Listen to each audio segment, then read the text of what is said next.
Guys पुरा नुहाएर जाडो पनि भइरहेछ। म त केस पनि कोरेकै छुइनँ। यहाँनिर कोर्नु पनि भ्याएको छैन। ढेँडो मस्काउँदा आज कोदोको ढेँडो बनाएको थिएँ कि साथी हो।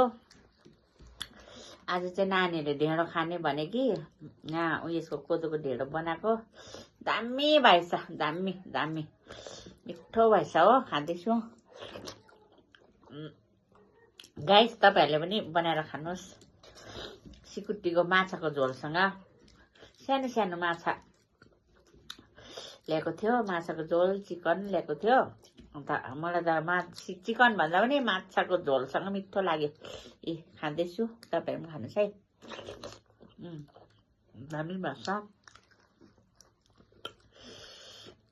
केस पनि नकोरेर हो झिङ्रिङ्गै भइरहेछ। हेर्नुहोस् न गाइस, नुहाएर भर्खर।